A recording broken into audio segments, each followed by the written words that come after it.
A vosotros, hermanos. Vamos a iniciar nuestro estudio de esta tarde. Y mis hermanos, normalmente hago un resumen de la lección anterior. Y les quiero pedir un favor en esta ocasión. Vamos a procurar que si tienen alguna duda, si tienen ustedes deseos de repasar la lección que se vio la clase anterior, la sesión anterior, visiten el canal de YouTube. Ahí están grabadas todos los estudios, hermanos. Todos los estudios están grabados en secuencia y ahí pueden ir viendo los contenidos que hemos tenido en cada una de las sesiones de lo que hemos estado viendo acerca del libro de Números. Entonces, la vez pasada nos quedamos casi a punto de concluir el capítulo 7. Lo vamos a hacer ahorita. Vamos a concluir este capítulo con algo que creo que es muy interesante y lo vamos a ver con la siguiente parte, hermanos. El capítulo 7, al final, hermanos, y sí me gustaría que pusieran un poquito de atención en esta parte, de a partir del versículo 89, porque el capítulo 7 del libro de Números es un capítulo muy amplio. Recuerden ustedes que habla de todo lo que se ofrendó por cada una de las tribus. Si hacíamos cuenta la vez pasada, era mucho, pero mucho dinero, tomándolo al dinero actual, ¿no? De lo que se había ofrendado. Pero al final de este capítulo, en el versículo 89, dice esto, hermanos. Y cuando entraba Moisés en el tabernáculo de reunión para hablar con Dios, oía la voz que le hablaba de encima del propiciatorio que estaba sobre el arca del testimonio, de entre los dos querubines, y hablaba con él.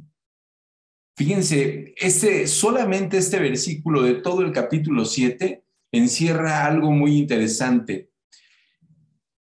Hagan ustedes de cuenta que Moisés contaba con un artefacto que, además de hacer muchas cosas, de tener muchas facultades o muchas utilidades dentro del tabernáculo, fuera del tabernáculo. Más adelante, cuando leamos otros libros, más adelante vamos a ver algunas cosas para los que funcionaba el tabernáculo, el arca del pacto.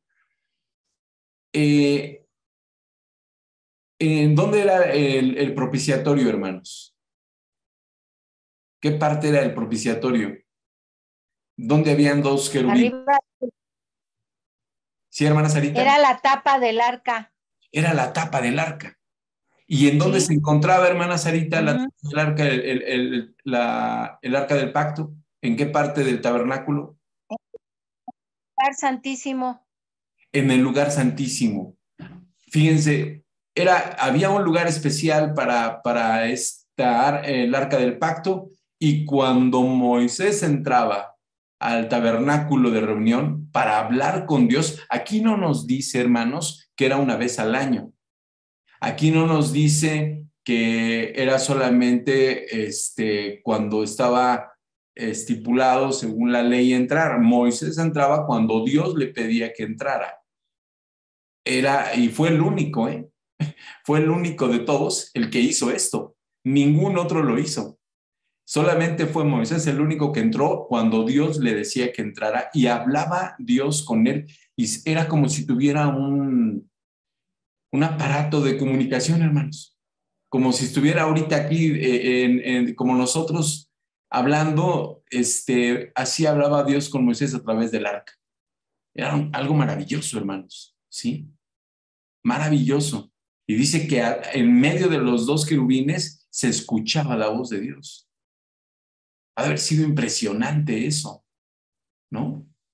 Entonces, aquí tengo las imágenes, ¿no? Son nada más ilustrativas. Aquí lo que le comentaba a mi hermana Sarita, esto es la cortina que divide el lugar santísimo del lugar santo. En el lugar santo estaban más artefactos que vamos a ir viendo, o que ya vimos en algunas sesiones, pero aquí estaba el arca del pacto, Y en el arca del pacto Moisés tenía la facultad de hablar con Dios. Por supuesto, vamos a tener que tomar en cuenta esto, hermanos, para no ocupar esto o que en algún momento se pensara de una manera equivocada. Dios hablaba con Moisés en la zarza, habló con Moisés a través de esa manifestación. En el monte, cuando le da en el monte Sinaí, cuando le da las tablas de la ley, habló con Dios, ¿sí? Entonces, Moisés habló con Dios en varias ocasiones, pero en esta ocasión dice aquí en el libro de Números, en el tabernáculo se metía Moisés y hablaba con Dios y lo hacía a través del arca del pacto. Muy bien. Hasta aquí, hermanos, ¿tienen algún comentario? Porque más o menos es una maqueta de lo que es una representación del arca del pacto. Hay varias maquetas, hermanos. Hay varias ilustraciones. Miren, esas ilustraciones que tienen ustedes aquí, pues la dibujan de muchas formas. Realmente la figura real no la conocemos, ¿no? Pero estas son figuras, ilustraciones que yo encontré en internet, que las diferentes organizaciones que estudian la palabra, así es como la manifiesta, ¿no? Tengo una mano levantada, creo, es mi hermana Becky, mi hermano Iván. Sí, y muchas gracias, hermano Abraham. ¿Se me escucha bien? Creo que tengo el internet un poquito intermitente, pero ¿se me escucha? Sí, sí, hermano. Sí. Hermano, está tremendo el verso. Está tremendo porque nos rompe muchas cosas. Porque tenían a Aarón, el pueblo tenía a Aarón para que Aarón intercediera y Dios les hablara a través de Aarón. Pero en el caso de Moisés no fue así, hermano. En el caso de Moisés, Dios le hablaría cara a cara. Y aquí está el texto. Sí. Por eso cuando muere Moisés, le estaba leyendo ahorita Becky, dice, y nunca más se levantó profeta en Israel como Moisés, a quien le haya conocido a Jehová cara a cara. Nadie como él en todas las señales. Fue tanto, hermano, Dios amó tanto a Moisés, y Moisés de veras alcanzó tantas cosas. El texto está tremendo, déjeme disfrutarlo, hermano. Y cuando entraba Moisés en el tabernáculo de reunión, ahí solamente entraba el sumo sacerdote, pero ahora quiero entender que también Moisés, Así es. para hablar con Dios, oía la voz que le hablaba de encima. Era algo real lo que le estaba pasando lo que le pasaba a Moisés. Y perdóneme, hermano, pero ahora yo sí voy a hacer la réplica con nuestro Señor Jesucristo. Pero cuando nuestro Señor Jesucristo entró en el Getsemaní, que ya iba a ser sacrificado, también Dios, habló Jesús con el Padre cara a cara, hermano. El Señor le habló y lo consoló y lo fortaleció. Entonces, aquí vemos algo de hombres que tuvieron esa oportunidad. ¿Y por qué Dios lo deja? Porque yo creo que a la manera en cómo nos acerquemos a Él, le vamos a ir conociendo más y más y más. Tiene mucha profundidad este texto. Ojalá y podamos, porque rompe con muchas cosas, hermano Abraham. Ahorita que comenta eso, hermano Iván, fíjese que no solamente en la mentalidad de la persona del creyente, ¿no? Hablo de todos los cristianos, ¿no? De todos los que creen en Cristo, en su Padre. De hecho, hay personas que, bueno, desconozco su fe de estas personas que en alguna época, no sé si ustedes recuerden a este señor, Harrison Ford, que hizo la película de Indiana Jones, donde hay una versión de los cazadores del arca perdida, ¿no? Y estas personas en esta ficción dicen, hay que encontrar este artefacto porque es un arma, ¿no? Entonces ellos lo toman como un arma, pero también era un artefacto para comunicarse con Dios. Recuerden otro evento, hermanos. Mi hermano Iván hace la similitud con Jesús correctamente, pero hubo un evento en el lugar santísimo, estando esta parte de perdida, porque ya no había el arca del pacto, pero sí el lugar. En el templo de Herodes, hermanos, Ya no existía el arca del pacto, ¿sí? Ya no había. ¿En qué momento se pierde el arca del pacto, hermanos? ¿Alguien tiene ustedes memoria? ¿Cuándo es la invasión de Nabucodonosor, hermanos? Nabucodonosor no se lleva el arca del pacto. Nabucodonosor se lleva solamente los vasos y las copas. ¿Sí recuerdan esa parte? No menciona absolutamente nada de la historia en el sitio de Nabucodonosor a Babilonia, de que se haya llevado del templo el arca del pacto. De hecho, si nosotros analizamos un poquito la palabra en los libros apócrifos, en específico la segunda de Macabeos, ahí hay una descripción a quién le permite Dios que se lleve el arca del pacto para que la oculte. Y nos dice en dónde la oculta. Y es a Jeremías. En la segunda, en el segundo libro de Macabeos, hermanos, ahí menciona que Jeremías se lleva el arca del pacto al monte Nebo, exactamente donde fue enterrado Moisés, y que no se sabe dónde está, y que la mete en una cueva junto con el tabernáculo. O sea, se llevó el arca y se llevó el tabernáculo. Y esas dos cosas las oculta en una cueva, y cuando quieren regresar para señalar la cueva y volver a regresar, ya no encuentran la cueva. Y les dice Jeremías, no busquen algo que ya Dios ocultó. Y el pueblo de Israel, bueno, esto voy a hablar de los judíos, actualmente ellos están buscando el arca, hermanos, porque están queriendo reconstruir el templo exactamente donde está la mezquita de Omar, ¿sí? Y el arca, dicen ellos, según esto, que está del lado del templo, porque es territorio árabe, está del lado del templo, abajo, y que ya hay un túnel y que ellos ya van a pasar, y en el momento que pasen agarran el arca y construyen el templo. Pero ellos sitúan o creen que el arca del pacto está en Jerusalén. Y los libros apócrifos nos dicen que este artefacto, ¿cómo le podemos decir? Objeto sagrado, nos dice en Macabeos que Jeremías, por parte de Dios o encomendado por Dios, lo lleva al monte Nebo y ahí lo oculta Dios, ¿sí? Este artefacto, como dice mi hermano Iván, bueno, el mismo texto trae mucho aprendizaje, ¿no? Pero ha sido y fue, lo platicábamos en sesiones pasadas y en otras reflexiones, fue ocupado por el mismo pueblo de Israel, llevándolo adelante de la batalla, porque así lo mandó Dios en muchas ocasiones. Y en muchas ocasiones, en una ocasión lo perdió el pueblo de Israel con los filisteos, ya lo hemos platicado. Entonces, es algo que tiene mucha historia el Arca del Pacto. Voy a pasar al capítulo 8, hermanos, pero antes de pasar al capítulo 8, ¿hay algún comentario que alguien quiera hacer? Mi hermano Iván, mi hermana Becky. Sí, hermano Abraham. La pregunta es, entonces, ¿por qué Moisés nunca adoró el arca?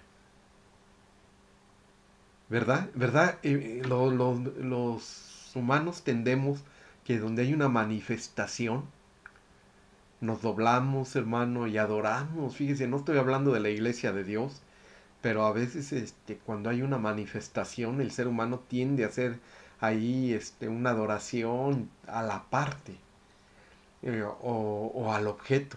Pero aquí hay tantas cosas, pero vean la magnitud de cómo fue Moisés con Dios. Precisamente yo pienso, hermano Abraham y hermanos, que por eso no entró a la tierra prometida. Porque le hubieran adorado. Porque fue un profeta distinto. Fue el que la escritura es muy clara, cara a cara. Imagínense, se hubiera desviado todo. Por eso yo comentaba, hermano, que este texto está hermosísimo. La forma y la manera en cómo Dios se manifestaba.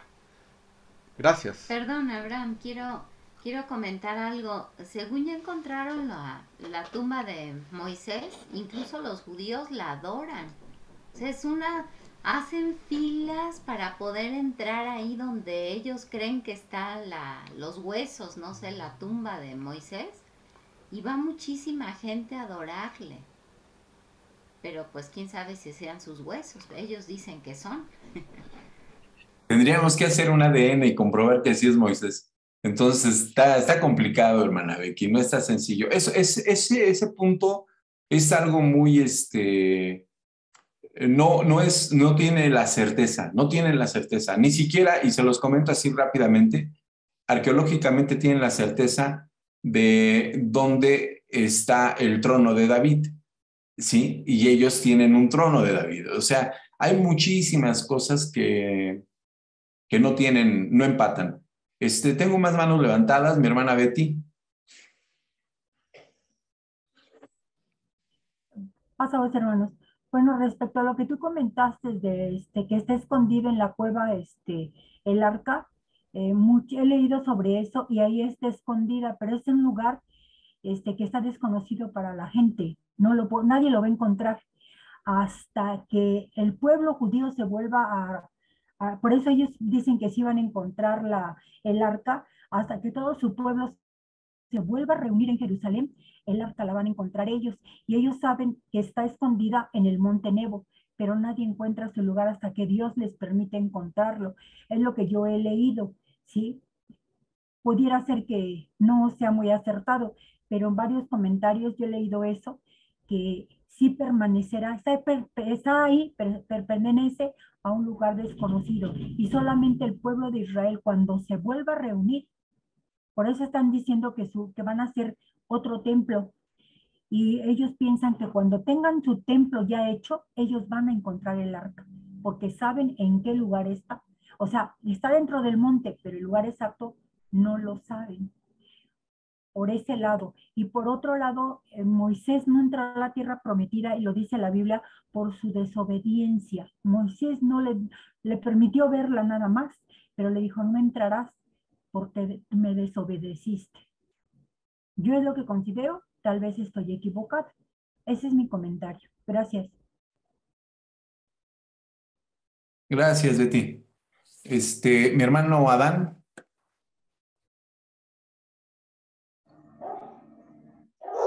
Sí, bueno, quiero comentar que dice Hebreos 9:4 que en esa arca había un recipiente de oro con maná, ¿no? Bueno, esto ya fue posterior cuando ponen en él, ¿sí? Que estaba también la vara de Aarón, la que reverdeció, ¿no? Y hasta fruto dio, y las tablas de la ley, ¿sí? Bueno, ¿por qué comento esto? De alguna manera, pues la ley pues es dirección, ¿no? Hay algún elemento que es la dirección de Dios, o sea, a través de su ley, de sus mandatos. La vara, pues ustedes saben que la vara ha representado autoridad, ¿sí? Autoridad y y el maná, bueno, pues es provisión, ¿sí? Permítanme verlo así, de alguna manera está representando la autoridad, la provisión de Dios y su dirección, ¿sí? Y a mí me parece muy interesante esto porque ahora a través de Cristo Jesús nosotros podemos entrar a esa intimidad de Dios, ¿sí? O sea, ahí Moisés, como se está explicando, bueno, él entra a esa intimidad con Dios y solo Moisés de alguna manera muy especial, ¿sí? Vemos que ni el mismo Aarón, sino fue Moisés. Y bueno, después, pues nuestro Señor Jesucristo, ¿no? Claro, Él es el que a través de su muerte se rasga ese velo y permite la entrada, ¿no? Pero nosotros ahora tenemos esa oportunidad de entrar a esa intimidad con Dios, ¿sí? Y estar ahí en la presencia de Dios, y es ahí en esa intimidad donde Dios da la dirección, donde Dios da la autoridad, y donde Dios da la provisión. ¿Sí? Entonces, bien dice mi hermano Iván, ¿no? Qué textos tan maravillosos, ¿sí? Porque nosotros ahora tenemos la oportunidad de eso. Y vemos cómo la iglesia tiene la dirección de Dios a través de sus mandatos. Y tiene la provisión de Dios. Y tiene la autoridad, ¿no? La autoridad, y la iglesia tiene autoridad. Y vamos, la autoridad en dos sentidos, en lo natural y en lo sobrenatural. Porque estamos viendo todas estas cuestiones y hay cosas sobrenaturales y la iglesia de Dios cree en lo sobrenatural. ¿Sí? Porque nosotros cerramos nuestros ojos y pedimos y creemos que nos escucha, que Dios nos escucha. ¿Sí? Ya desde el hecho de despertar todos los días es un hecho sobrenatural, ¿no? Entonces, nosotros creemos en eso. Creemos que si oramos, Dios va a dar una respuesta, ¿no? Y se le dio esa autoridad a la iglesia. Y vuelvo a repetir en lo sobrenatural y en lo natural también, ¿no? Hubo el movimiento a finales del siglo XIX, donde las iglesias había la cuestión más de una conducta muy, muy recta, ¿no? De una vida muy recatada, una vida hasta austera. Cuestiones, bueno, que muchas de ellas son buenas y positivas, ¿no? Pero vino después el movimiento pentecostal que habló más del poder del Espíritu Santo, ¿no? De alguna manera como lo hizo la iglesia primitiva, pero se perdió, ¿no? Al entrar en este movimiento pentecostal, viendo más la cuestión del poder del Espíritu Santo, se pierde un tanto la vida, aquella vida que es buena, que debe ser correcta. ¿A qué voy?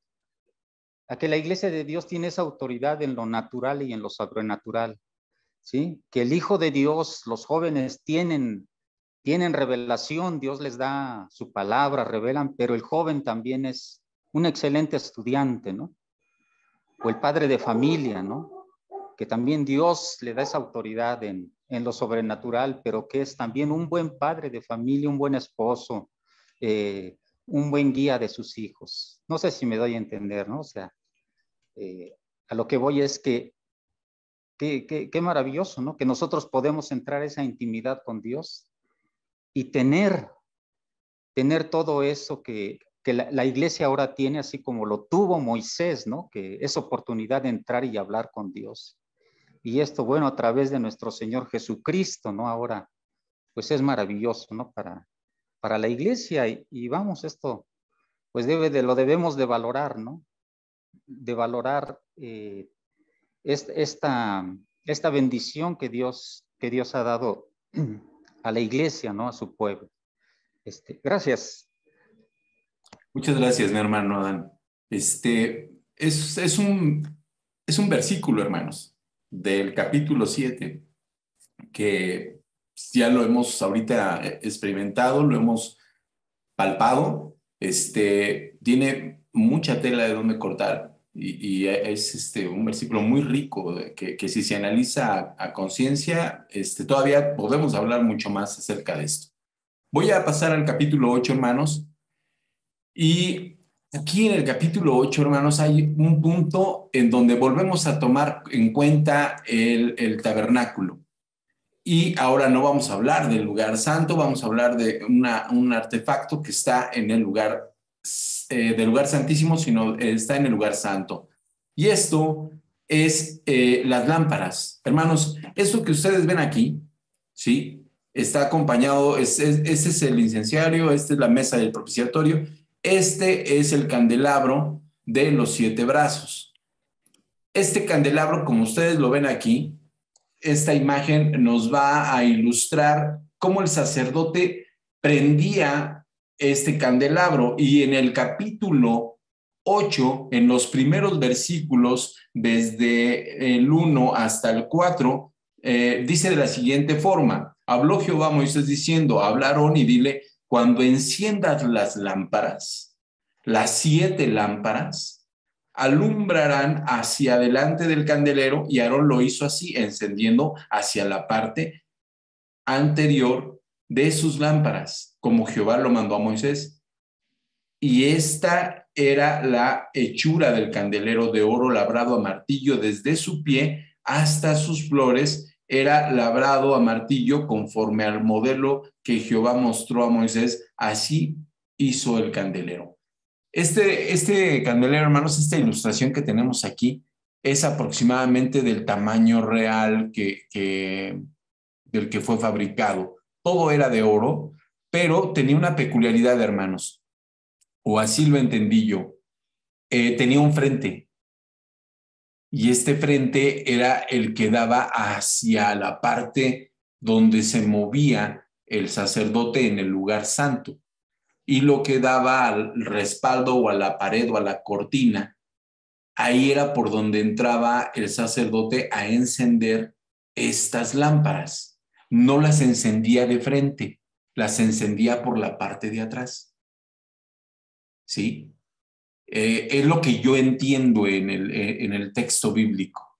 Cuando le da la orden Dios a Moisés de que le diga a Aarón cómo debe de encender estas lámparas. Dice, debe de encenderlas no de enfrente, no de donde alumbran, sino de la parte de atrás. Pero hay algo peculiar, hermanos, en esto. Recordemos que Dios en la Biblia siempre nos habla de números. Lamentablemente no todos han tenido oportunidad de estar en las clases que tuvimos con mi hermano Abraham Gordillo, en donde nos hablaba un poquito de los números y nos decía la importancia para el pueblo de Israel que tienen estos números en la escritura, en la lectura sagrada. Los números son importantes. Son 7 días en los que hace la creación, son 7 días del candelero, son 7 iglesias, son 7 ángeles. El número 7 tiene un importante papel en la cultura y en la religión del pueblo de Israel, en la relación con Dios. Entonces, ¿por qué no tenemos en el tabernáculo el candelabro de los 9 brazos? ¿Han visto ese candelabro, hermanos? Que los judíos lo ocupan. Tiene otra connotación, ¿sí? Y ocupan el de los 9 brazos, y el de los 7 brazos es sagrado. Pero también el de los 9 brazos tiene un entendimiento que lo ocupan para otra cosa, ¿sí? Entonces, aquí en la Biblia, en el libro de Números, dentro del tabernáculo, el que era consagrado o santo, era un artefacto santo, para ese lugar era este candelabro. Por supuesto, hermanos, les reitero, esto es una ilustración. Esta ilustración no significa que sea la imagen real, ¿no? Estamos hablando de esto. Ustedes se meten en internet y van a encontrar todas estas ilustraciones, ¿sí? Vamos a pasar a la consagración de los levitas, hermanos. En el capítulo 8, la consagración de los levitas les dice a partir del 5 en adelante que van a entrar los levitas para ser consagrados y van a pasar navaja por todo su cuerpo. O sea que los van a afeitar, sus cuerpos van a ser afeitados, pero no sus barbas. Sí es curioso, hermanos, esto que se dice. Si ustedes se fijan aquí en esta ilustración, estos hombres tienen vello en el cuerpo. Su cuerpo, según el versículo 7, se los voy a leer, dice, así harás en la expiación por ellos, rocía sobre ellos agua de la expiación. ¿Alguien de ustedes me puede decir dónde estaba el agua de la expiación? En el templo de Salomón se hace un mar. ¿Sí ubican ese mar? Era donde ellos se lavaban, hermanos. ¿Sí? Esa agua, hermanos, no era cualquier agua. Se ocupaba solamente para los sacerdotes. Estaba dentro del tabernáculo y tenía un uso para los usos y las costumbres de los sacerdotes. esa agua de expiación era con la que ellos se lavaban, con la que ellos se purificaban para entrar al tabernáculo. Y le dice en el versículo 7, en la segunda parte, y haz pasar la navaja sobre todo su cuerpo, y lavarán sus vestidos y serán purificados. El agua, hermanos, también dentro del tabernáculo tiene mucho significado, ¿sí? No solamente es el fuego, no solamente es la sangre, es el agua. Y si ustedes recuerdan, hermanos, cuando hablamos de la ofrenda de celos, también cuando se arroja parte de esa ofrenda de celos al suelo, o sea, la tierra también era importante, ¿sí? O sea, los elementos más importantes que siempre han sido como místicos en todas las culturas, también en el sacerdocio, en la cultura de Israel, eran importantes. La tierra que estaba en el tabernáculo, recuerden que se le echaba a las aguas amargas que tomaba la mujer cuando había ofrenda de celos. ¿Sí lo recuerdan? Entonces, hermanos, todos los elementos de la creación, que son como que los generales o los universales, están dentro del tabernáculo, dentro de los rituales del sacerdocio.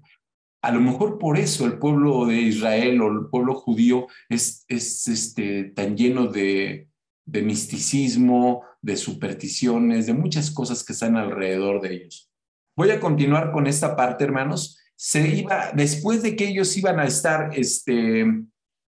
ya preparados, se consagraba al sacerdote para que entrara en los oficios. Aquí, ¿quién consagra a Aarón, hermanos? Pues Moisés. No había otro más apto, ni había otro que fuera encomendado por parte de Dios para hacer esta tarea más que Moisés, ¿sí? Entonces van a iniciar, ya hubo la ofrenda para el tabernáculo, para iniciar el ministerio. Ahora los levitas son consagrados, pero tiene que empezar por el que es el sumo sacerdote, y ese es Aarón, ¿sí? Van a llevar una ofrenda, es un novillo, la flor de harina amasada, y esos novillos, hermanos, que los llevan a presentar, van a ser cosa muy sagrada, ¿sí? Es expiación, pero no estamos hablando del día de la expiación, hermanos. ¿Para quién es expiación? Para los sacerdotes, para los levitas. ¿Sí nos explicamos, hermanos? Ahorita nos vamos a encontrar en este capítulo con algo que también puede ser que nos haga chocar, porque lo leímos en el capítulo 4 y ahora en el capítulo 8 nos va a decir otra información diferente. Y a lo mejor podemos decir, bueno, ¿qué está pasando? Ahorita les digo que investigué, fue la única respuesta que encontré. Los levitas hacen en el tabernáculo de reunión sacrificio de novillos y lo hacen no adentro del tabernáculo, sino en el patio, en el atrio, hermanos. Es ahí donde estaba el altar. ¿Sí ubicamos esto, hermanos? ¿Sí? Ahorita más adelante en otra imagen lo vamos a ver, pero ahí están actuando. Esta ilustración que ven ustedes aquí, hermanos, no es del tabernáculo. Esta ilustración es ya sacada del templo, de los sacrificios que se hacían en el templo en Jerusalén. Aquí en esta ilustración, hermanos, sí se ve el altar donde se hacen los sacrificios. Aquí está la pileta, o donde se depositaba el agua. En el templo de Salomón le dicen el mar, ¿no? Y era la entrada. Tenían que estar purificados antes de entrar al tabernáculo. Ahora acuérdense que no entraban todos, pero sí había muchos levitas oficiando dentro del tabernáculo. ¿Quiénes eran, hermanos? ¿De qué familia eran todos los que estaban aquí adentro? ¿Quiénes podían entrar de esta puerta para acá y oficiar? ¿Sí lo recuerdan? Lo explicamos en sesiones pasadas. ¿De quién, hermana Sarita? De la familia. De la familia de Aarón. No podían. De Aarón. De Aarón, exactamente. Gracias, hermana Sarita. No podían entrar los coatitas, ni los meraritas, ni los gersonitas, no era su trabajo. Aquí solamente entraban los descendientes de Aarón. Eran los únicos, ¿sí? Voy a pasar al capítulo 9, hermanos, pero me voy a detener aquí, hermanos, antes de pasar al capítulo 9, y les voy a leer algo que vamos a entrar en una posible confusión o controversia, ¿no? Fíjense, explica en el capítulo 8, hermanos, del por qué la consagración de los levitas, y nos recuerda que es por lo que los primogénitos de Israel, los levitas son el lugar de los primogénitos de Israel, ¿no? Y en el versículo del capítulo 8, en el 23, dice: luego habló Jehová a Moisés diciendo, los levitas de 25 años arriba entrarán a ejercer su ministerio en el servicio del tabernáculo de reunión, pero desde los 50 años cesarán de ejercer su ministerio y nunca más lo ejercerán. Servirán con sus hermanos en el tabernáculo de reunión para hacer la guardia, pero no para servir en el ministerio. Así harán los levitas en cuanto a su ministerio. Ahora yo les pregunto algo, hermanos. ¿Por qué 25 años en el capítulo 8 y en el capítulo 4 habla de 20 años a 50? Ya habíamos estudiado en el capítulo 4, acuérdense, estamos hablando que todos los levitas que se iban a encargar en el ministerio, en el tabernáculo, cual fuera su tarea, iban a empezar de 20 años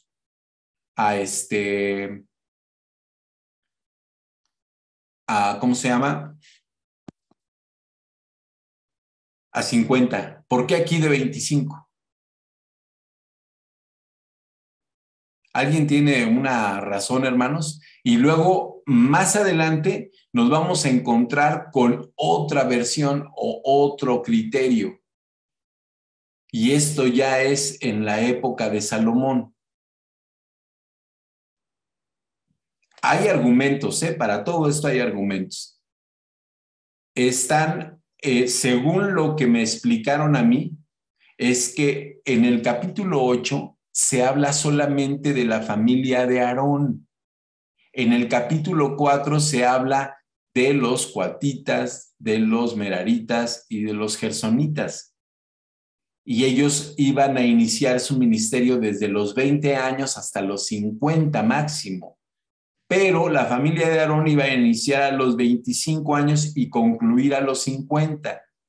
Y según lo que me comentaron es que ya en la época del templo de Salomón, el ministerio, y en la época del Señor Jesús, el ministerio del sacerdocio iniciaba a los 30 años.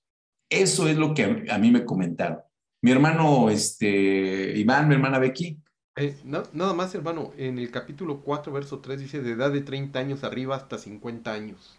Ah, perdón, sí, era al revés. Yo había confundí con el de 20. Sí. ¿Por qué aquí es de 25, hermano, Iván? Ah, no, dice de 30, hermano, es que comentaron de 20, ¿no? No, yo me equivoqué, yo dije 20, no, sí tiene razón, es de 30. Pero ¿por qué en el capítulo 8, hermano, cree usted que diga que es de 25? No, pues ya me la regresó, hermano. Bueno, yo creo que es una edad donde las personas son fuertes, de la edad de 20 años a 50 años, las personas están fuertes, bien conscientes, bien en la flor de su juventud. Y además era un trabajo muy pesado. Digo porque hermano. tengo 52, ¿eh? Sí. Sí. Usted ya no podría ser sacerdote, hermana. Ya a los 50, yo tampoco, yo a los 50 concluiría. Yo de hecho, ya voy a pedir mi jubilación. Híjole. Sí, hermano, pero era un trabajo muy pesado, ¿eh? Sí. Muy pesado lo que ellos hacían. Quizá por eso sea Es lo que quiero entender hasta ahí. Sí, hermano, gracias.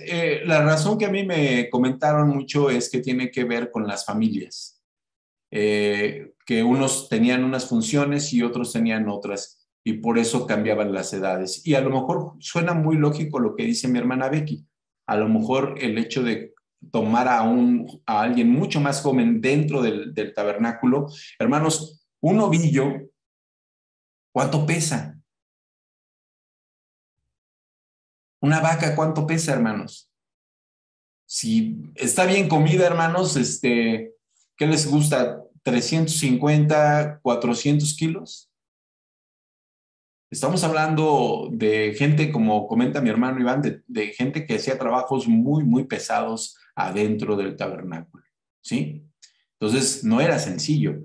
Ahorita, en este capítulo, estamos viendo cómo ya es la iniciación de los levitas, la ofrenda de estos mismos y cómo inician. En el capítulo 9, hermanos, y aquí vamos a entrar en materia, viene un tema en donde lo hemos analizado, hermanos, en el libro de, ¿cuál fue? Déjenme recordar, Éxodo, y entramos a mayor profundidad en el libro de Levítico. Este tema que viene en el capítulo 9, hermanos, es la celebración de la Pascua. Y habla de la celebración de la Pascua que se da en el segundo año, ¿sí? Ya había pasado un año el pueblo de Israel en el desierto. En el segundo año, en el primer mes, a los 14 días, da las indicaciones de que se va a comer la Pascua. Estas imágenes que les puse aquí son platillos actuales de cómo los judíos comen su Pascua. Es algo de lo que ellos tienen como en su menú actual para probar la Pascua, ¿sí? Esta es una forma muy general en la que ellos la celebran. Tienen vino, tienen pan sin levadura, hay hierbas amargas, hay un huevo, hermanos. Yo investigué del huevo, nadie me quiso decir por qué hay un huevo, ¿no? En el menú, pero yo no quiero interpretarlo. Este huevo no es de codorniz, este huevo es de gallina, ¿sí? Entonces, si ustedes lo ven, en el anterior está perfectamente claro qué tipo de huevo es. ¿Han comido huevos de codornices, hermanos? Son pequeñitos y son así como de un color como cafecito, ¿no? No son de blancos, así. Entonces, esto es lo que actualmente comen en la Pascua. ¿Qué pasó en el Éxodo? En Egipto pintaron los dinteles, la comieron apresuradamente y cuando salen al desierto y están iniciando esto, hermanos, ellos están preparándose ya para comer la Pascua en el desierto, hermanos. La pregunta obligada aquí que yo quiero hacerles, hermanos, ¿es la primera Pascua que celebran?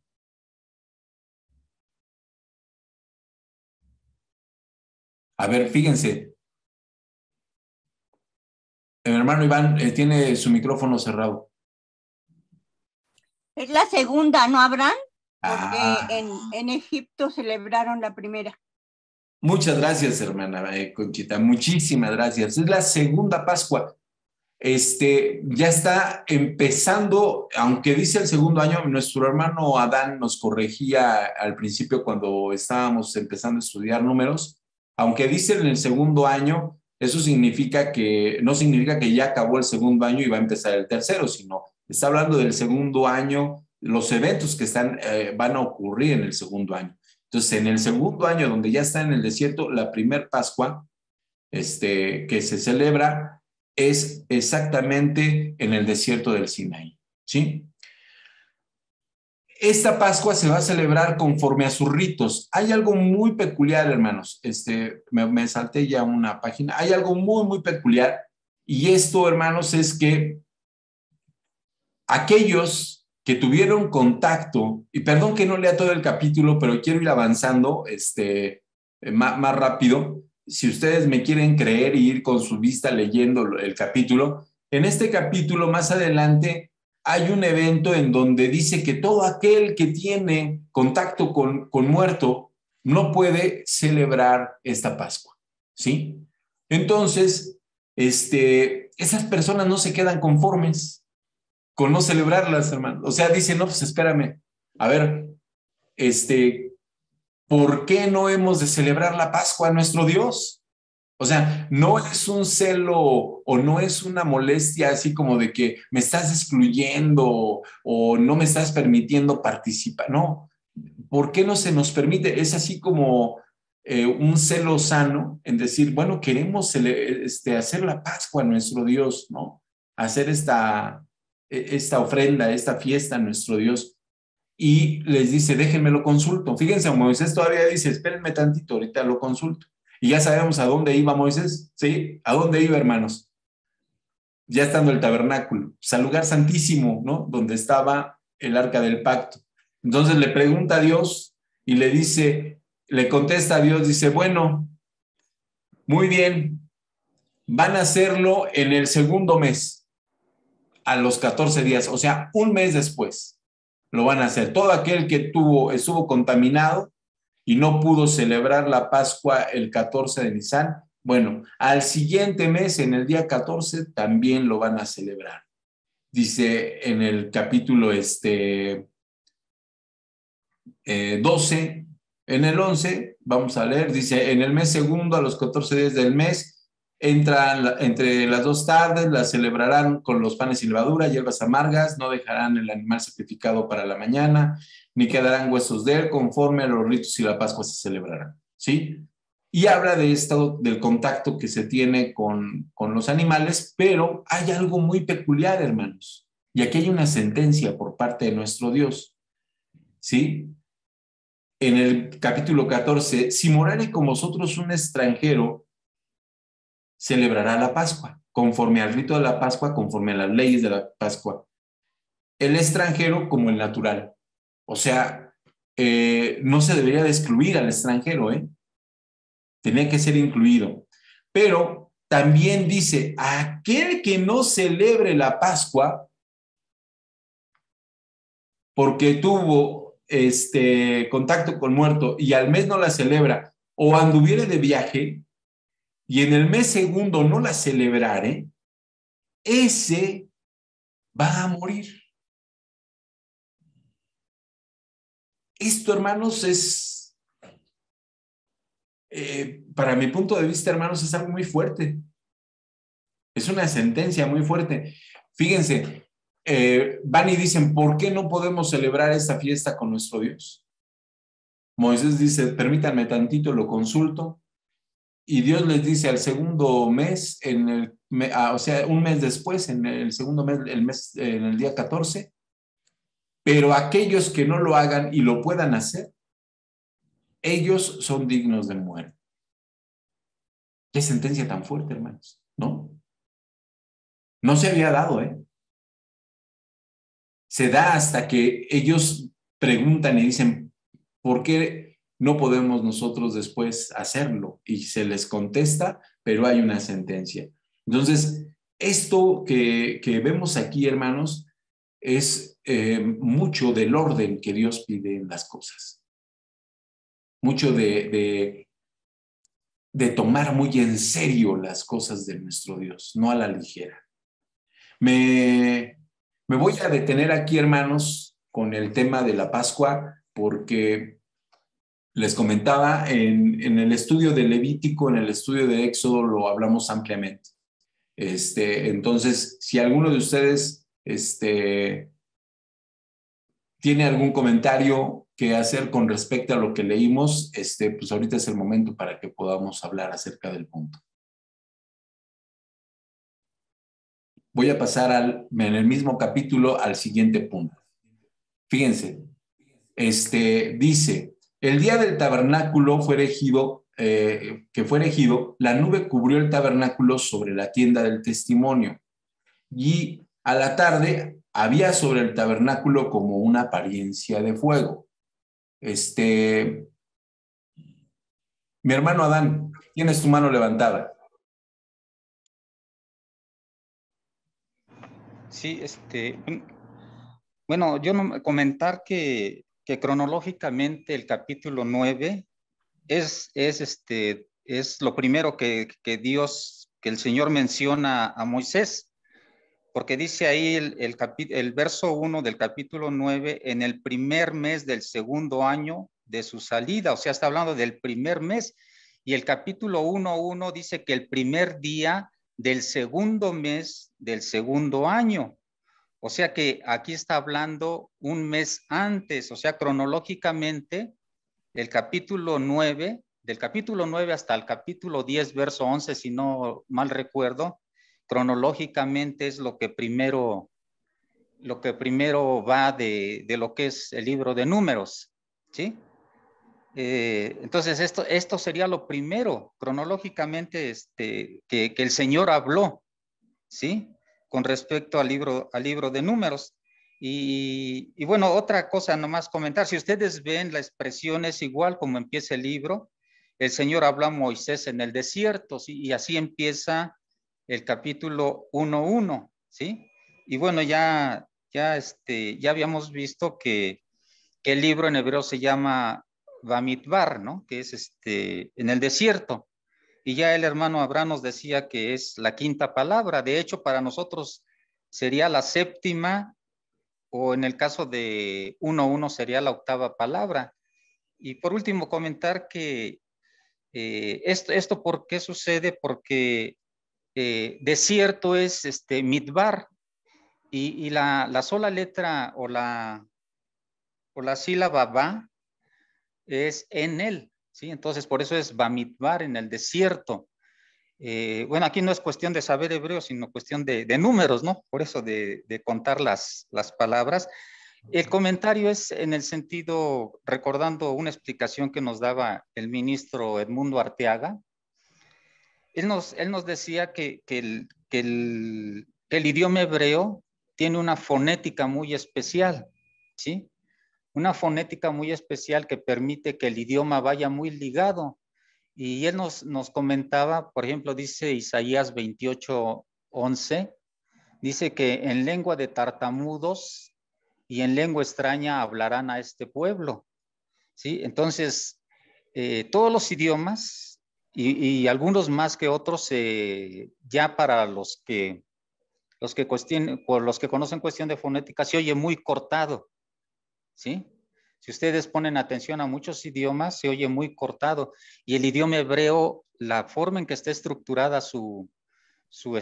las palabras, le permite una fonética muy especial, ¿sí?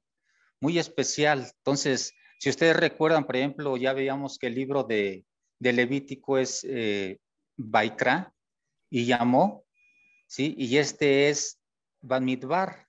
Entonces, ellos juntan de hecho, no van separadas las sílabas como nosotros en el desierto, sino es todo junto, ¿sí? Bueno, a lo mejor los confundo, ¿no? Pero tiene una fonética muy especial el idioma hebreo, ¿no? Que lo hace un idioma muy rico en ese sentido, y vamos, de alguna manera musicalmente es muy especial este idioma, ¿sí? Gracias. Gracias, mi hermano Adán. Vamos a ver, hermanos, la última parte del capítulo 9. Esto ya lo hemos platicado así como que muy generalmente, hermanos. Habla en esta última parte en donde la nube y la columna de fuego eran los que mandaban si el tabernáculo se detenía o si avanzaba. Y dependiendo el tiempo que estuviera la nube, era el tiempo que se quedaban. Entonces, había un lenguaje muy, muy especial, un código muy especial que tenía ya Moisés con Dios, en donde ya Dios no necesariamente le tenía que hablar, ¿no? Simplemente ya le había dicho, si la nube está tanto tiempo, ahí vas a detenerte. Si nada más está una tarde y en la mañana aparece, entonces hay que avanzar, hay que retroceder. Si en la noche desaparece, te tienes que mover de ahí. y se mueve. No he terminado de hacer el conteo, hermanos. Espero no equivocarme, les voy a dar un dato adelantado, pero el pueblo de Israel se mueve, según tengo entendido, 42 veces. Es impresionante el andar del pueblo de Israel en el desierto. Según mis cálculos, hasta ahorita hay un movimiento de 42 veces que acampa en 42 lugares diferentes el pueblo de Israel. Esto significa que esa nube se movió en esas ocasiones y ella misma determinó el tiempo y cuándo se tenía que mover. Aquí el poder no lo tiene la nube, hermanos. El poder lo tiene Dios. Ahora, yo quiero decir algo muy personal, hermanos. Acaba de decir algo mi hermano Adán, que sí hoy quiero y me gustaría retomarlo. El hombre, la mujer espiritual, tiene que tener esa fe y esa convicción de lo espiritual, ¿sí? Ni yo creo que el fuego de Dios sea un fuego común y corriente, ni esa nube era una nube común y corriente, hermanos. ¿Por qué les digo esto? Una nube no puede estar tanto tiempo en el mismo lugar, hermanos. ¿Qué pasa con las nubes? Hablamos de un fenómeno natural. Las nubes, si nos quedamos volteando a ver las nubes, hermanos, las nubes están estáticas. Se mueven. El viento las mueve. La rotación de la Tierra las mueve. O sea, se ve que hay movimiento, ¿no? Entonces, una nube no está en el mismo lugar. Aparte, estamos hablando de un elemento que está en un estado gaseoso, que es el agua, ¿sí? Por supuesto que las nubes, dependiendo la altura, no solamente tienen agua, hay otros elementos que contienen, ¿no? La atmósfera es muy rica en gases, pero en particular las nubes, hermanos, tienen agua, tienen hielo. Hay nubes que, no sé cómo Dios tiene eso conformado. Hay nubes que cargan hielo, hermanos. A mí me comentaba un piloto de la Fuerza Aérea, un piloto militar, me dice, nosotros somos adiestrados y capacitados para saber en qué nubes entramos y en qué nubes no entramos, porque hay nubes en donde si entramos nos podemos estrellar, porque tienen hielo, ¿sí? Entonces, pero aún así, con ese hielo, hermanos, esa nube que tiene una condensación determinada, está flotando y está moviéndose, el aire la mueve, ¿sí? Entonces, ¿cómo es posible que una nube se mantenga en el mismo lugar por un tiempo determinado? Y hermanos, con todo respeto y toda proporción guardada para la gente de ciencia, estamos hablando de una nube que estuvo 40 años presente. No era una nube natural, hermanos. Era sobrenatural. Estaba una manifestación del Todopoderoso sobre de ese pueblo.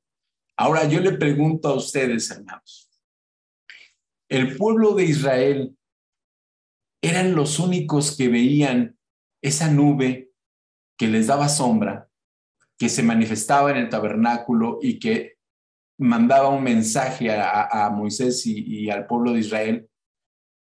El pueblo de Israel era el único que veía esa columna de fuego que los alumbraba en la noche y les daba calor.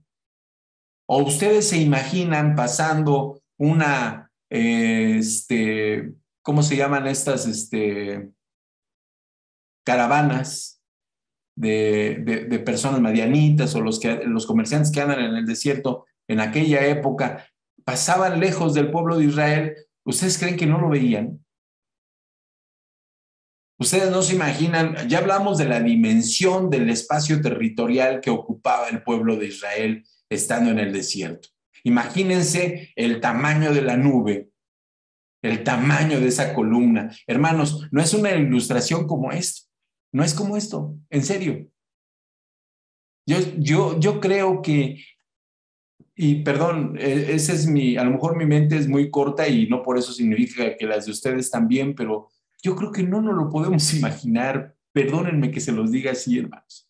Yo no me puedo imaginar la manifestación de Dios con el pueblo de Israel en el desierto, porque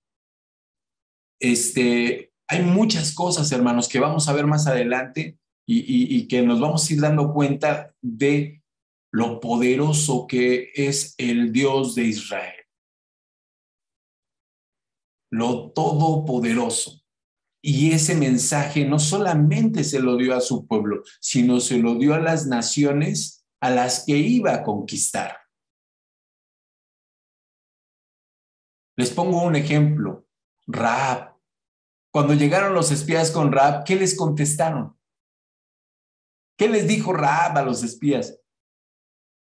¿Jericó tenía miedo o no tenía miedo?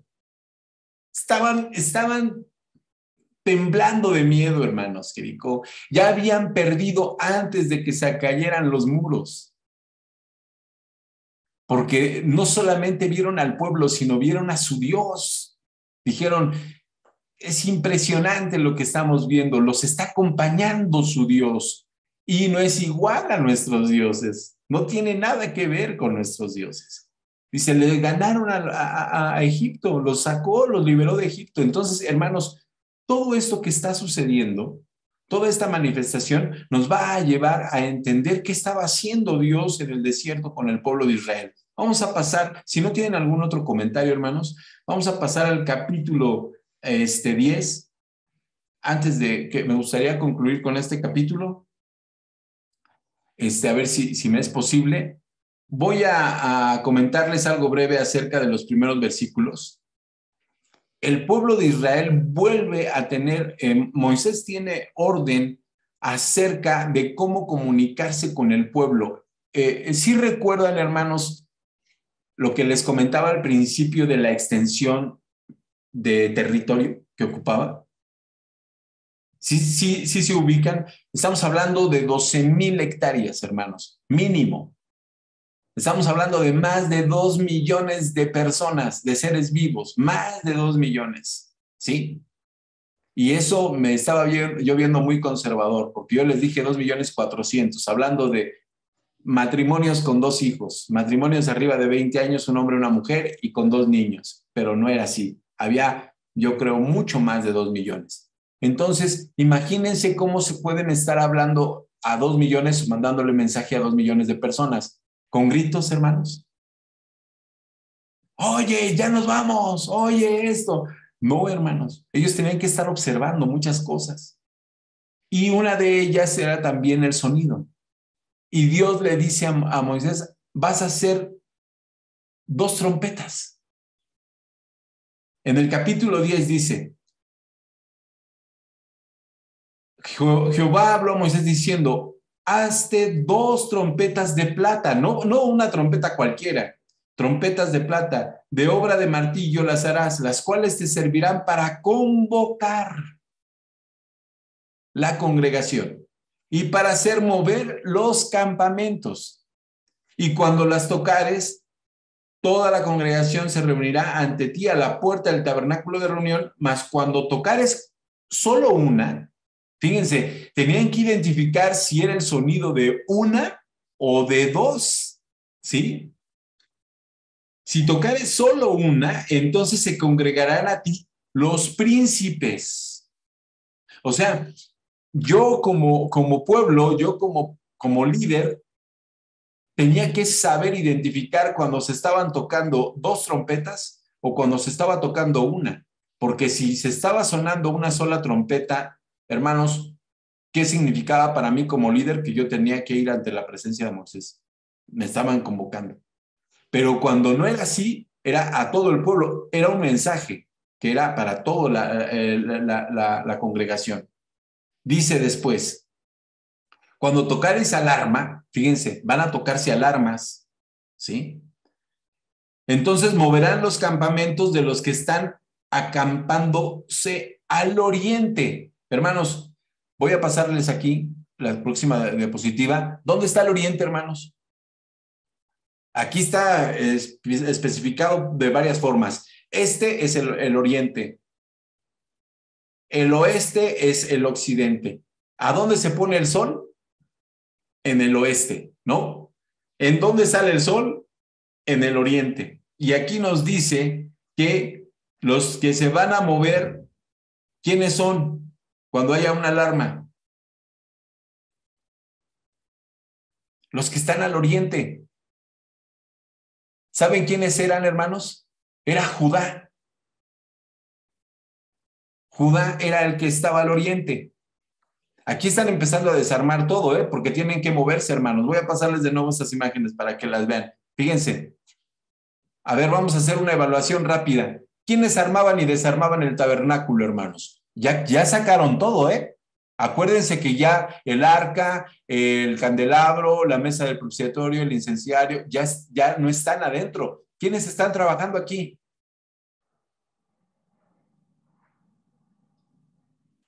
A quien me conteste esta pregunta, el hermano Iván les va a regalar una Biblia, hermanos. Los coatitas y los meronitas. No, error. Ahí ya no es así. Es uno solo. Hay uno solo. La respuesta es de uno solo. Los levitas entonces. No. Error. No. Ya no hay más oportunidades para Betty. Se equivocó. Hermano Adán. Hay una respuesta. Ya la vimos, Perdón, ¿cuál es la pregunta? Lo de la Biblia era broma, hermanos, pero se les regala yo les regalo una Biblia virtual. ¿Quiénes están trabajando aquí en desarmar el tabernáculo, la tienda del tabernáculo? Bueno, hasta ahorita no, porque ellos se levantan. El capítulo 10, verso 11 dice que es cuando la nube se levantó, bueno, o la nube sí se alzó. Entonces, hasta ese momento van a caminar, hasta ahorita no. Ya están caminando, hermano, ya llegamos a eso, tú no te preocupes. Ya se levantó la nube, ellos se tienen que mover. ¿Quiénes están trabajando en esta imagen? No, pero hasta ahorita no se ha levantado, esa es la... Bueno, yo te digo, ya se levantaron. Aquí en esta imagen ya pasaron del capítulo 10, ya sonó la alarma y la nube se levantó y ya hay que moverse. ¿Quiénes son estos personajes? ¿Son los hijos de Aarón? No. ¿Quiénes son? Ya lo vimos en las clases pasadas, hermanos. Los gersonitas. Ok, muy bien. Hermano Iván, se regala una Biblia usted solo, por favor. Fíjense cómo tiene cada quien su trabajo, ¿sí? Aquí todavía no se quitan los, ¿cómo se llama? Los postes. ¿Qué se están quitando en el tabernáculo? Las cortinas, las telas. ¿Sí se acuerdan que hay telas? Y solamente las pueden cargar los gersonitas, ¿sí? Entonces, ahorita vamos a ver cómo van a avanzar.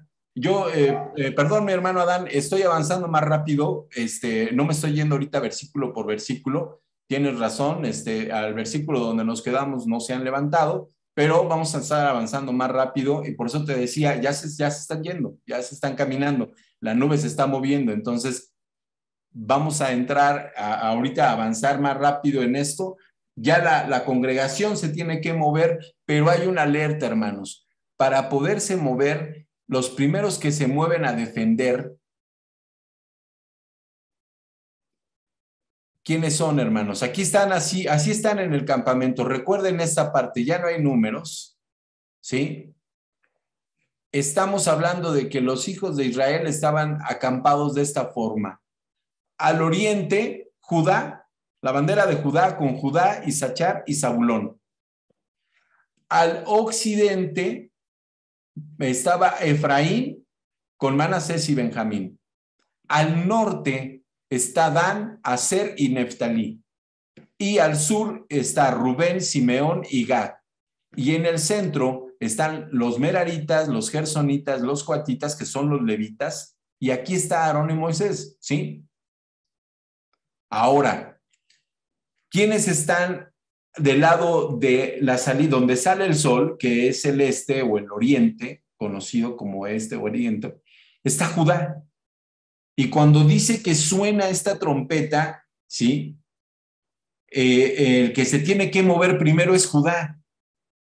El que tiene que salir primero a ver qué está pasando a la batalla es la bandera de Judá y son estos tres que están al oriente, ¿sí? Y después dice, y cuando tocares alarma segunda vez, entonces se moverán los campamentos que están acampando al sur. Esto está en el versículo 6. En el 5 está que se mueven los del oriente, que son estos, en el versículo 5, y en el versículo 6 se mueve Rubén. Esto es cuando suena la alarma por segunda vez, ¿sí? Y después dice, pero para reunir la congregación tocaréis más con sonido de alarma, y los hijos de Aarón y los sacerdotes tocarán las trompetas, y por estatuto perpetuo por vuestras generaciones. Ahora sí habla de que cuando se salga la guerra, ¿sí? Habla de las solemnidades, habla también de los meses, y dice que se tocarán las trompetas en los holocaustos y sobre los sacrificios, y también se van a tocar en memoria de Dios que los sacó de Egipto, ¿no? Aquí, hermanos, está dando indicaciones de Dios cómo se van a empezar a mover, ¿sí? Y para dónde se van a empezar a mover, ¿sí? Ahora, van a hacer el primer movimiento, hermanos. Dice en el capítulo 10, versículo 11, en el segundo año, en el mes segundo, a los 20 días del mes, ya habían celebrado la Pascua el primer mes, y los que no pudieron el primer mes, en el segundo, a los 14 días, ya habían celebrado la Pascua, ¿sí? Todo el pueblo. Los que pudieron en la primera ocasión, o los que lo hicieron en la segunda ocasión. Ahora se van a mover. Está transcurriendo el segundo año, y en el segundo mes se mueven a los 20 días del mes. La nube se alza del tabernáculo del testimonio. Van a partir los hijos de Israel del Sinaí por orden de marcha, ¿sí? Y los primeros que se van a levantar es Judá. Y Judá se va a levantar junto con Isachar y Zabulón, ¿sí? Y se van a mover Gersón, los gersonitas y los meraritas. ¿Qué cargan los gersonitas? Todas las cortinas, todas las pieles y todo lo que conlleva, lo que cubre tanto el tabernáculo como el atrio. Todas las telas lo cargan los gersonitas. ¿Y qué cargan los meraritas? Toda la estructura, ¿sí? Entonces ellos van a la delantera, atrás de la bandera de Judá. Después, en la línea va Rubén, Simeón y Gad con la bandera de Rubén, los que están acampando al sur. Ellos son los que se mueven después en línea, ¿sí? Y posteriormente, hermanos, va a moverse los coatitas. Y los coatitas son los que cargan el arca del pacto, la mesa de propiciatorio, el candelabro y el incenciario. Entonces, los coatitas son los encargados de los elementos más sagrados. Posteriormente van a ir los de la bandera de Efraín, en donde va incluido Manasés y Benjamín, y por último a la retaguardia Badán con Aser y Neftalí.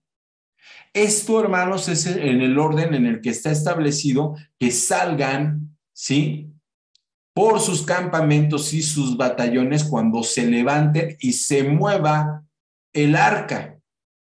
Cuando Moisés les diga, nos vamos a mover, así es como van a avanzar.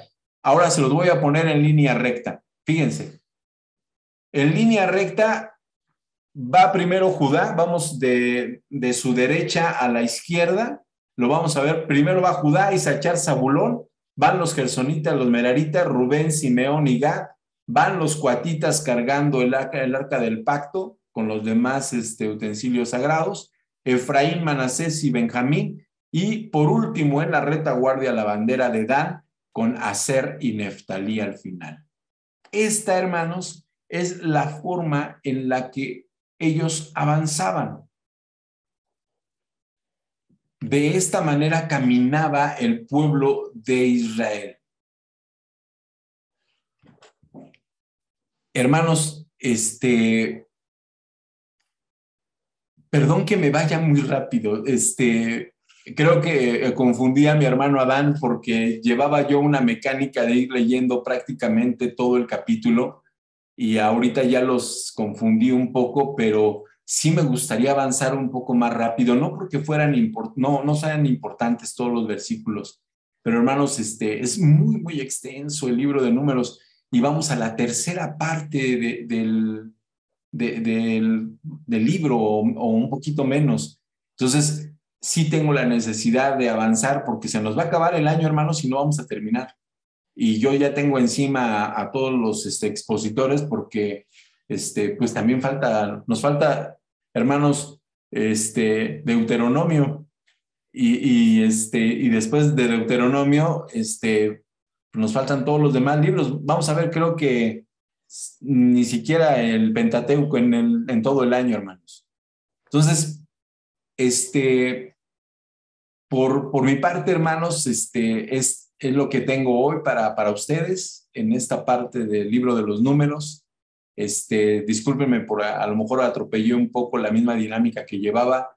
Ya se los había anticipado que íbamos a tratar de avanzar un poco más rápido. Espero no confundirlos. Si ustedes me dicen que regresemos al formato anterior, yo no tengo problema, pero pues nos vamos a tardar un poco más. Pero vamos avanzando, hermanos. Espero que no se hayan confundido, que no los haya confundido. Todas estas sesiones, hermanos, están en el canal de YouTube. Ahí se están subiendo, ahí las pueden ver ustedes de nuevo, pueden ver todos los errores que se han expuesto, y nos los pueden comentar y decirnos para que retomemos esto y lo vayamos enriqueciendo. Hermanos, si tienen algún comentario, alguna pregunta, ahorita es el momento, tenemos todavía un minuto antes de concluir. Yo, hermano. Hermana Sarita. A mí me pareció bien, yo no me sentí confundida para nada, porque tocó los puntos más importantes y fue muy entendible para mí, hermano. Gracias, hermana Sarita, muchas gracias. Mi hermano, Hermano Abraham, ¿cómo está? Buenas noches, pasa vos. Pasa vos, hermano Ray. Oye, yo tengo dos cuestiones. Una, que estoy aquí con Ray Junior checando. ¿Por qué todo lo que se hacía antes se hacía de oro? ¿Por qué en ese metal? O sea, a lo mejor ya lo vieron antes ustedes o algo, pero yo tengo esa duda. ¿Por qué todo lo que era para cosas sagradas se hacía en oro? Hermano Ray, ¿le puedo contestar con una pregunta? Bueno, Claro. Abraham está retroalimentando su...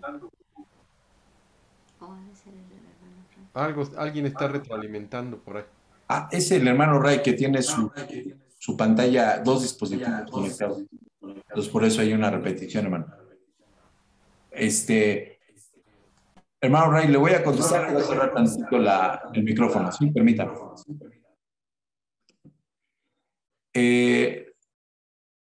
Los metales preciosos, hermanos, no son...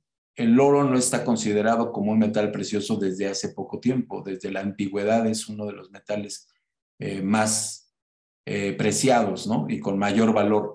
De hecho, hay una parte en la Biblia, hermanos, en la época de Salomón, la plata no tenía valor.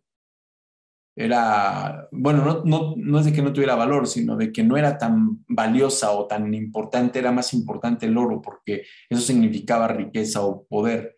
¿Por qué el oro? Pues yo creo que es por lo mismo, hermanos, porque lo tenían, el material lo traían de Egipto, no es de que ellos lo explotaron, se encontraron una mina o en algún río, no, ellos ya lo traían, era como parte del botín de haber salido de Egipto, de esa guerra que peleó Dios por ellos. Lo platicábamos la vez anterior, hermano, no se ocupa solamente el oro, hermano, Ray, también se ocupa mucha plata. En la sesión anterior hablábamos de cuánto fue la ofrenda de todas las tribus y fue muchísima plata. Fue menos oro, pero el oro tiene más valor, entonces en cuestión de costo, pues fue más la aportación del oro que de la plata, pero siempre ha sido considerado un metal precioso. Entonces yo creo que el mismo Dios les dice o les da ese valor para que las cosas que Él está pidiendo para su templo o para el lugar donde Él va a estar con ellos, lo consideren en esos utensilios. Eso es lo que yo entiendo. Mi hermano Adán tiene su mano levantada. No sé si quiera él preguntar algo o contestar algo. No, bueno, me distraje un poquito de la pregunta de mi hermano. Yo lo que quería comentar es que mi hermano, usted comentó que va contando, creo, 42 veces que se levanta la nube, ¿no? Según algo yo. Así. Sí. Ajá. Bueno, nada más comentar de la salida de Egipto al monte Sinaí hicieron 50 días, ¿sí? Y una jornada de camino eran 24 kilómetros. Entonces, bueno, a lo mejor considerar, ¿no? Entonces yo creo que la nube se detenía para descansar y se volvía a alzar para que caminaran. A lo mejor el comentario es en el sentido a partir de que se hizo el tabernáculo, ¿no? ¿Sí? Porque llegan a los 50 días al Sinaí de la salida de Egipto, a los 50 días, y ahí permanecen, según el conteo que estamos viendo, un año, aprox. Un año, porque dice que en el segundo año de su salida, ¿sí? En el segundo mes, en el día 20, se alzó la nube. Entonces, ellos permanecieron en el Sinaí aproximadamente un año, ¿sí? Entonces, no sé si el conteo a lo mejor que está haciendo mi hermano es a partir de que ya está el tabernáculo, ¿no? Porque si te la contesto muy rápido, hermano Adán, para que no entremos en confusión. Es a partir de Números. Yo estoy hablando del libro de Números. Ajá, Entonces, en el libro de Números no viene el trayecto de Egipto al Sinaí. Ah, Ya, muy bien. como bien dijiste tú, estamos hablando el mismo capítulo 1, tú lo dijiste hace unos instantes, habla del año en el que ya están ahí en el Sinaí. Muy bien. Sí, mi hermano, gracias.